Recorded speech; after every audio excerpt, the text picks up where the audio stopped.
Welcome to माय YouTube channel फुंजा सरगारि blog में आप सबको स्वागत है। हेलो लोगोफोर, आंनि बे फुंजा सरगारि ब्लॉगआव नोंथांमोनखौ गासिखौबो बरायनाय जाबाय।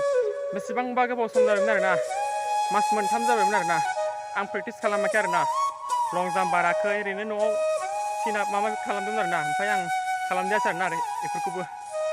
ओमफ्राय आं दा सानबाय आरोना, समाथ' बारा गैला, बिनि थाखायनो आं दा लासै लासै बे फोथारावनो खारसिगोन आरोना, लासै लासै गोसो जाबासो खारगोन, गोसो जाबासो खारा, बिदि आरोना। ओमफ्राय खारगोन आरोना बांसिन, ओमफ्राय नैबे लं जाम्पखौ सानफ्रामबो बारगोन आङो, सानफ्रामबो। ओमफ्राय नैबे गावनि बडिखौ, फिटनेसखौ स्ट्रं खालामसिगोन आरोना, एसे हेन्डसाम नुनायनि थाखाय।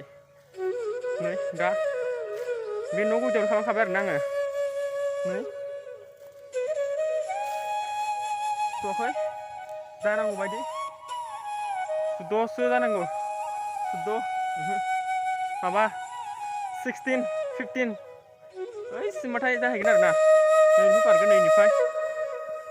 बिनि थाखायनो आं दा स्टार्टिं खालामसिगोन आरोना, दिनैनिफ्रायनो आरोना, गाबोन फुंनिफ्राय आरोना। मास मोनब्रै मास मोनबाखौ आं गावनि बडि आरो गावनि सिक्स पेक, गावनि देहाखौ माबायदि मोनो माबायदि मोना, आं आरो एबार फुङाव जानायफोरखौ एसे मोजां जाफिनसिगोन आरोना, स्ट्रं एनार्जि खालामफिननो थाखाय आरोना। नै बडि गैया लोगोफोर, बोलोआ हले जुजिनाङा आरो दै, बिदि आरोना। खानायाबो एसे सेलावबाय, होमबाबो खानाया हाया आं दा, खिजानि हानोबो हानाय आरोना, बुंनो हाया। बेखौ बाला माबासो गोरान माबा मा होनो, हामा माथा बायदिसो आरोना, सिक्स पेकआव गैया। नै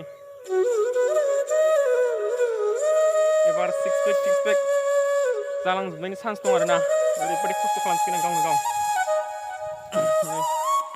मोसौबो खानो टाइम जाबाय, मोसौआ बेयावनो दं, मासे फैनो मासे।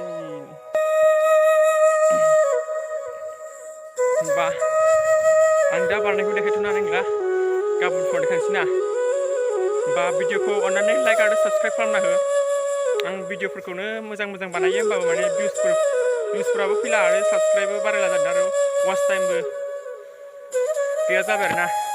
बिदिब्ला आं भिडिअखौ इयावनो दोननोसै। हम बोडो लड़के हैं, दिल और दिमाग में से हम अच्छे हैं।